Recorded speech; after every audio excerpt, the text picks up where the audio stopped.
कौना एकरा के चीन ले लई है कोरोना के लइका एकरे बाप तबाह पहले बा 2 साल हालांकि जान ली बाबूजी हमने के यूपी बिहार झारखंड या पूर्वांचल गोरखपुर से लगाई और मोतिहारी बेतिया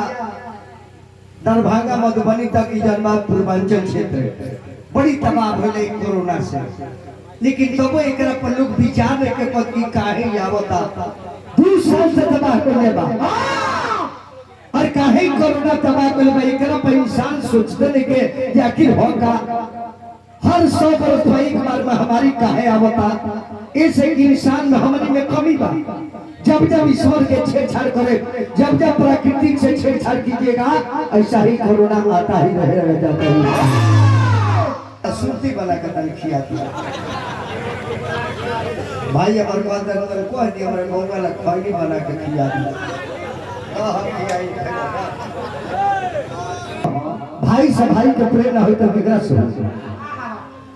और इंसान पर तोरा भी चिंता नहीं करता कि कोरोना आखिर होगा। जब जब छेड़छाड़ मौसम से करो जब जब प्रकृति ईश्वर के बनाए हुए वस्तु में कृपया उंगली न लगाए। कोरोना आने का वजह यही है और भगवान ने ही में दिखावा करे जे हम का हो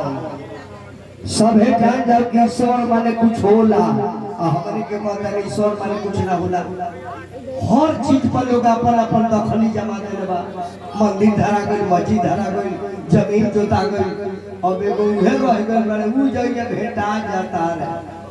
तैयार हुआ देख ले उनको के लोग बंदी बना दी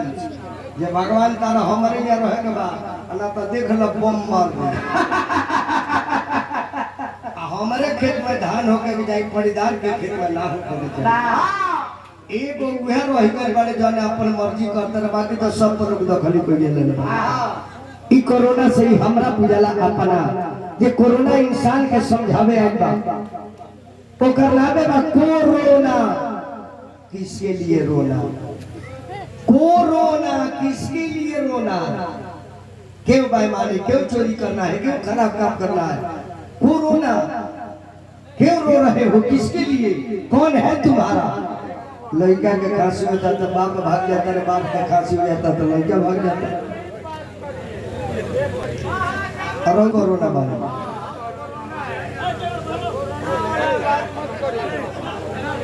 संजय भाई हमें कोरोना के बात मत कर ए भाई धूम लागल बा सब किया लगल वाला पिया अरे महुआरे ला काहे ना लगवाला पिया हो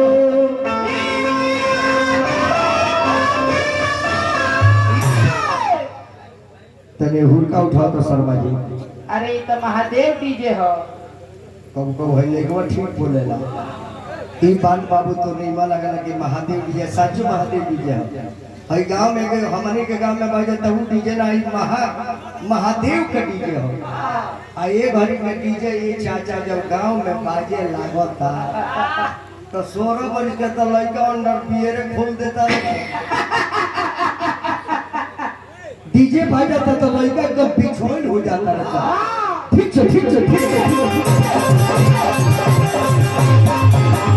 अरे को डांस हेलाई बाबा ई तारा पापा का डांस हेलाई रे बेटा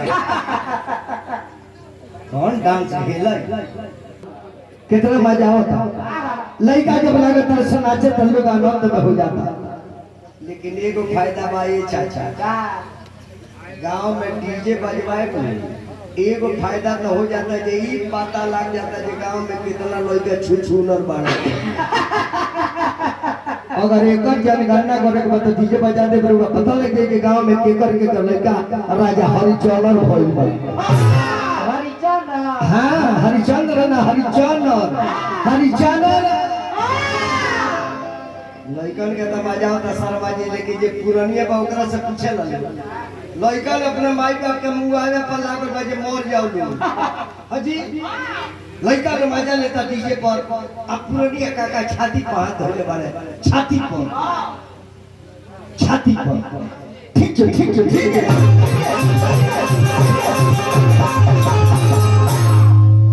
ओके ले चला फूके बड़ा पीटा बड़ा सब हमरा के जियते को से ले चल के वाह हिमाल मारब हरि जी हमरा आनंदे आई तरह अल्लाह ओके यही धुन पर हमरा बाबा से कहनी और माई से कहे के बाद फिर हमरा बड़ भैया के हार्दिक स्वागत करता ऐसा शांति बना के सुनी सबे हाल तुम उठाओ शर्मा जी खुरको ले लो देखो तो थोड़ा सा भैया उठा दिए बेसवाला बड़ी सुंदर शांता अंसारी साउंड सर्विस बजिया बाजार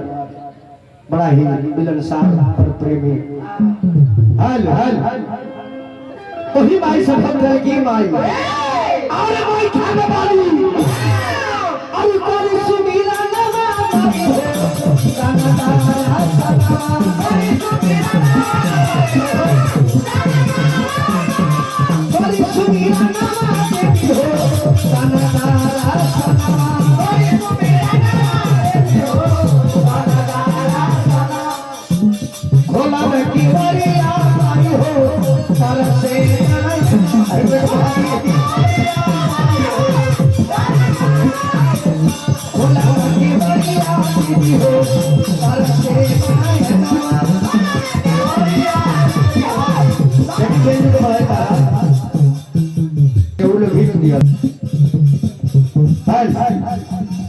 लगा देना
की जय गोरखपुरी के लगे तरकुल जय लाश भगवान के जय। एक बाद कथा